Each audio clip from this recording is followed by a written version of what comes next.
Is everybody here? Yes, teacher. Susie Sparrow. Here, teacher. Bertie Birdbrain. Here, teacher. The Canary Sisters.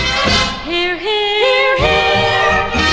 Penelope Pinfeather. Here. Here, here, here, here, here, here.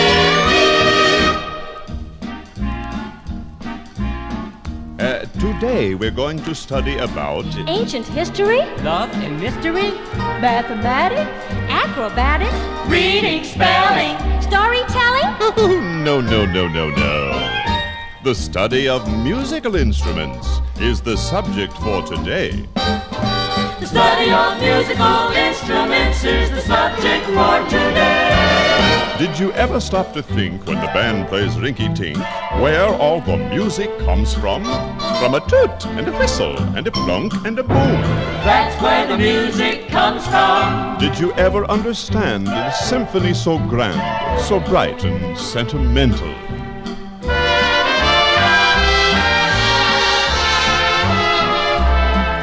Let a toot and a whistle and a plunk and a boom. Are very instrumental. For the horns go toot. The woodwinds whistle, the strings go plunk, plunk, too. Then the drums boom, boom with the bing, zing, zoom. And it comes out fine and true. So remember what I say when the band begins to play, just where the music comes from. From a and a and a and a. That's where the music comes from.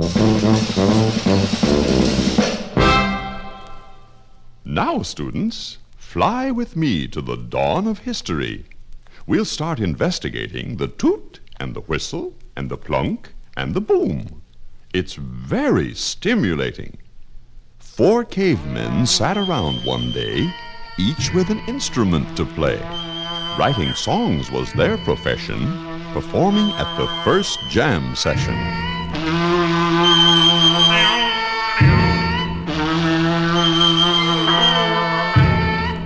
When a caveman blew through an old cow's horn, right then and there the first flute was born.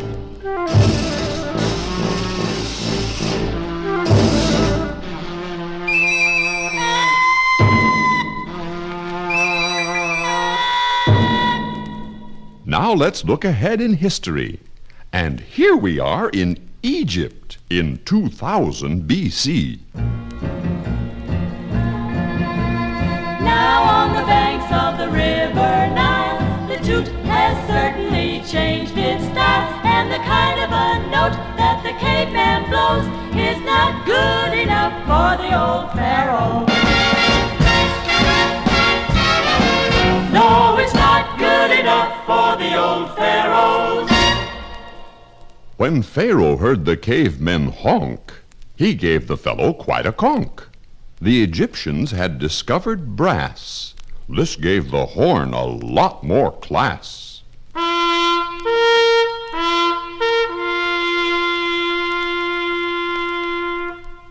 The horns were very long and straight, longer and lower too. But wait, someone found out the sound's the same no matter what the shape or name. Valves give the trumpet extra sound.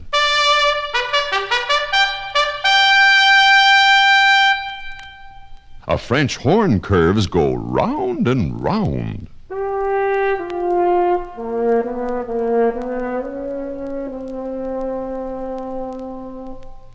The trombone smear is commonplace.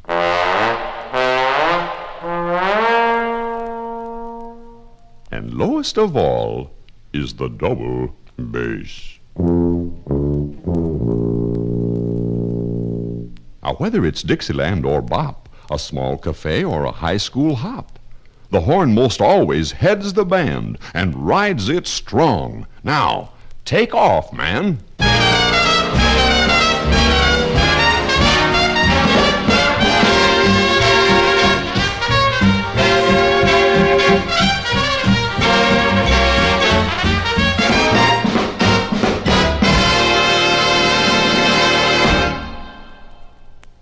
Now back we go to ancient caves to see how the second man behaves.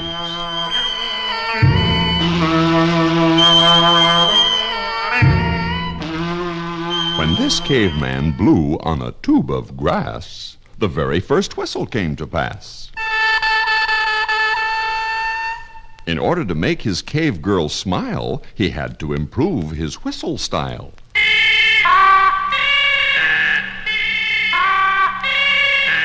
And when he saw he was doing fine, he added more holes, about 8 or 9.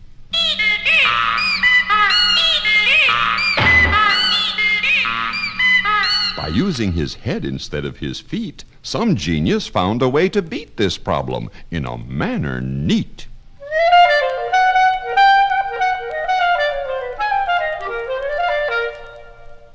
With wires, pads, and pins aplenty, 10 fingers do the work of 20. The family of reeds has really grown. It now includes the bassoon,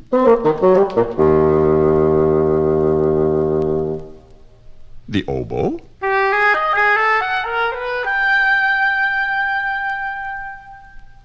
the clarinet, and saxophone.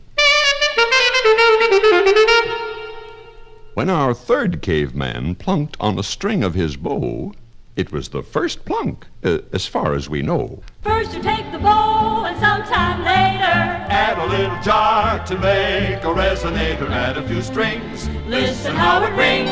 Change the jar to a box of wood. Slide the box down pretty good. Add a few pegs to tune it fine. Change the shape a little, now it looks like a harp.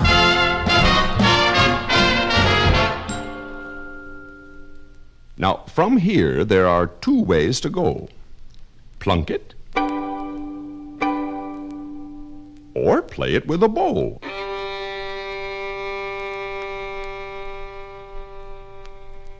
Of the bowing instruments, there's the cello,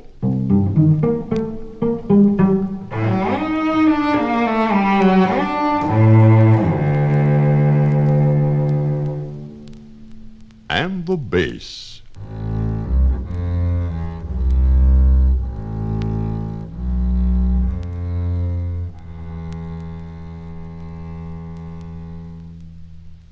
But most renown has always been the beauty of the violin.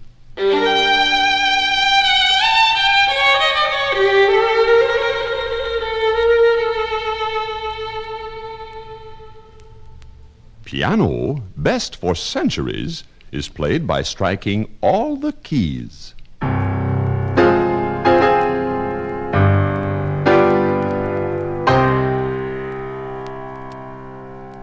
Lutes and lyres were plunked, but they aren't played very much today. Now people crowd from near and far to hear a good man on guitar.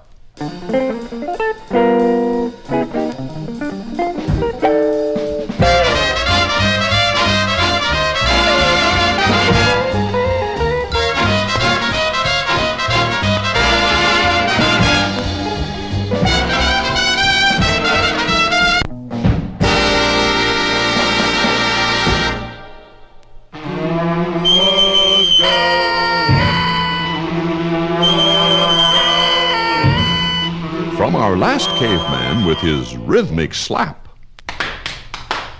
have come all things that click or tap. Came rattles, bells, and we presume all other instruments that go boom. From tight stretched skins and bits of bone came tom-tom, drum, and xylophone. They're chimes and bells, and from the Congo, drums like the Caribbean bongo. A snare drum's needed, I'm afraid, to start a thrilling street parade.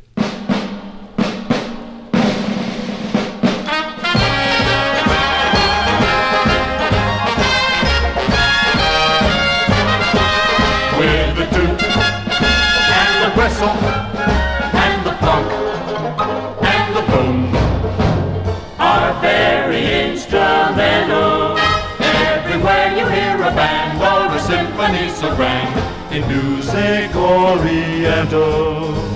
The toot and the whistle and the plunk and the boom Are very instrumental for the trombones toot. Calliope whistle, the banjo's plunkety-plunkety-plunkety-toot. When the drums boom, boom with the click-clack zoom in a Latin rhythm true.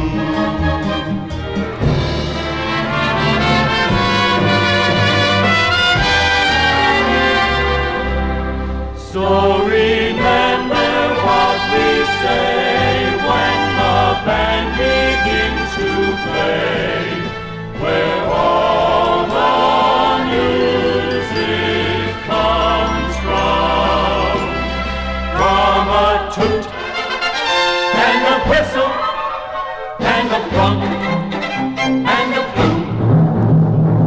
That's where the music, that's where the music, that's where the music comes from.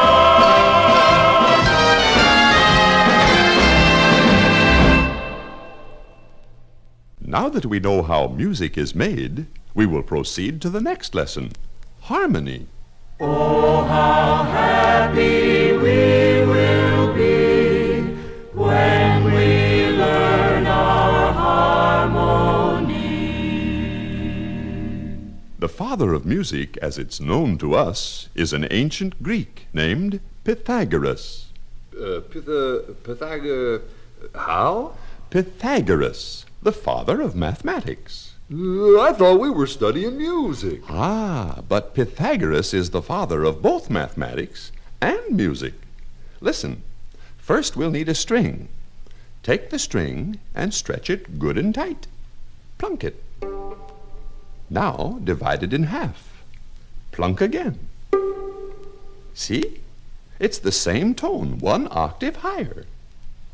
Now divide the next section. And the next. Pythagoras discovered the octave has a ratio of 2 to 1. With simple fractions, he got this.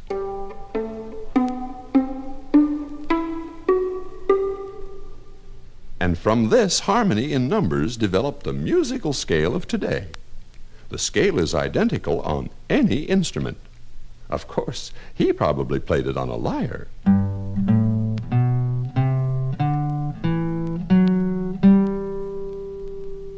But it's just the same on a trumpet,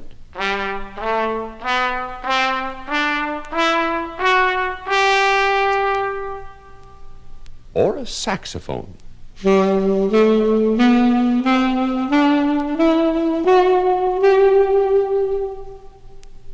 You can imagine how excited Pythagoras was when he shared his findings with his pals, a fraternity of eggheads known as the Pythagoreans. And he discovered that a pleasing sound was achieved when he took a basic tone and added a third and a fifth tone and sometimes a sixth, then a seventh. The Pythagoreans played using a flute and an early version of the bass violin and a lyre.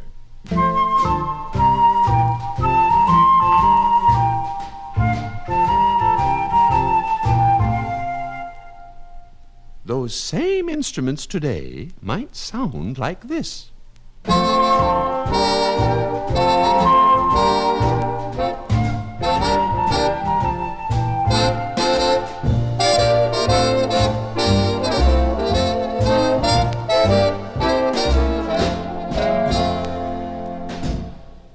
Now that we know what the instruments are and why we play certain notes and chords, the next thing to do is use them to play a simple song. A simple song? Bertie Birdbrain, you're the simplest one here. You name the song. Old MacDonald had a farm. Oh, that song doesn't tell anything about music. Then what about Old MacDonald had a band? All right. And with this chart, I shall impart the instruments that MacDonald had. Old MacDonald had a band. Hey! Old MacDonald had a band. Hey! Old MacDonald had a band. E-I-E-I-O. And in this band he played piano. E-I-E-I-O. With a here, there, here, there, here, there. Old MacDonald had a band. E-I-E-I-O. Old MacDonald had a sax, E-I-E-I-O. And in this band he played the sax, E-I-E-I-O.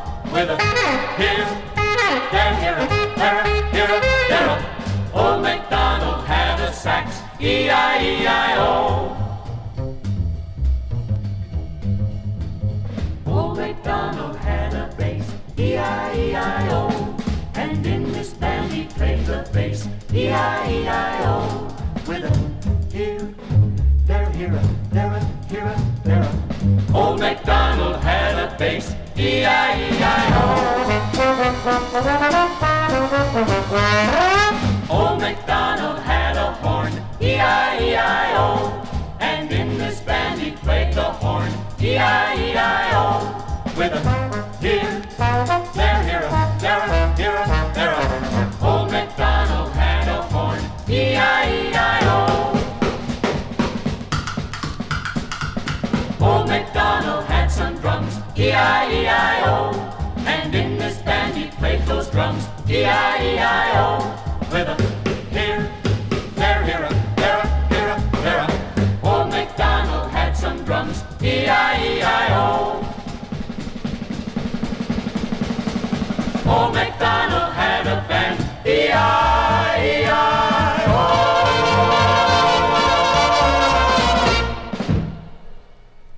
Now, our next subject for today is melody. Melody? Like when you get sick? No. M-E-L-O-D-Y. The subject for today will be a melody. Yeah. Gosh, teacher, what is a melody? Now, if you take a few notes, say 2, 3, or 4 notes, you can always add more. And pupils, what have you got? What have you got? You've got a melody. Yeah. Now let us fly to nature and lend an ear to the multitude of sounds we hear. I don't hear nothing. Well, pull the dunce cap off your ears. That's better. When the robin chirps in the warm spring weather, And the cricket rubs his wings together. when the wind blows free through the willow tree, Mother Nature's busy making melody. For the bird and the cricket and the willow tree. Yes, the bird and the cricket and the willow tree. Oh, you don't need a ticket for the concert in the thicket from the birdie and the cricket and the willow tree. The willow tree? The bird and the cricket and the weeping willow trees. Of all the creatures on this earth, only 2 species can sing. Just us birds and this animal called Homo sapien. Homer sapiens? Man to you. You see? He even makes melody when he talks. Well, what do you know about that? And the female of the species is even more musical than the male. Here we have an example of a fugue, or overlapping melodies. Just like a bunch of women gossiping over a back fence.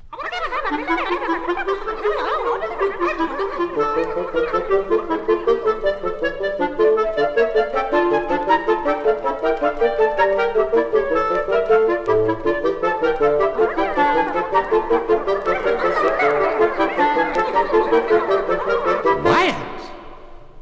Oh, that's better. Next, we'll discuss inspiration. Now I want each one of you to imagine a picture of something we make melodies about. Susie Sparrow? Take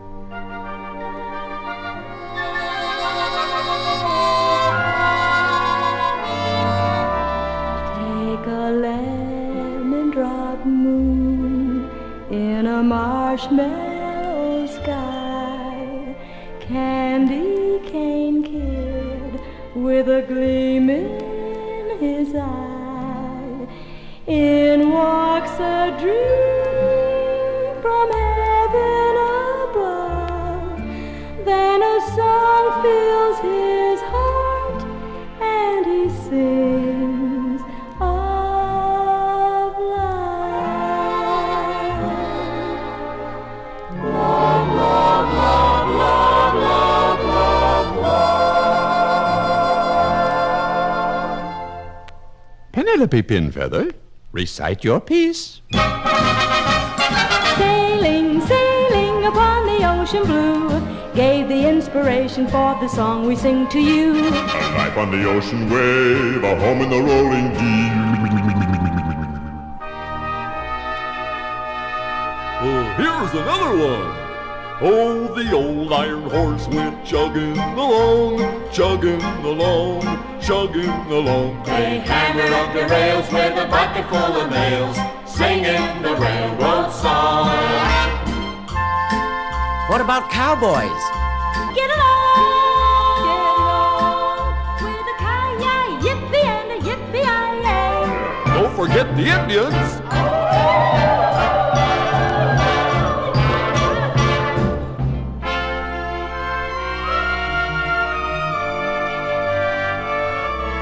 Oh, bury me not on the lone prairie.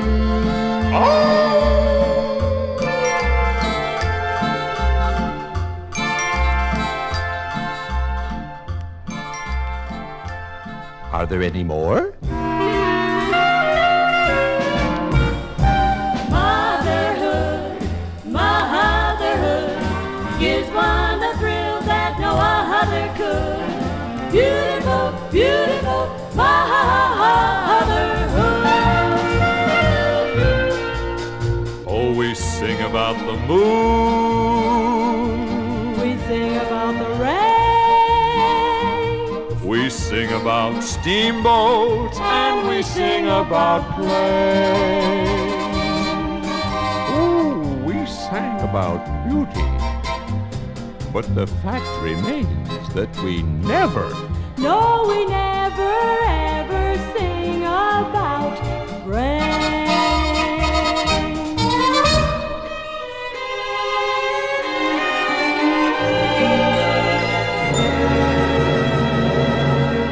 Now, students, in conclusion, I wish to point out that beautiful symphonies are often created from simple melodies, like the bird and the cricket and the willow tree.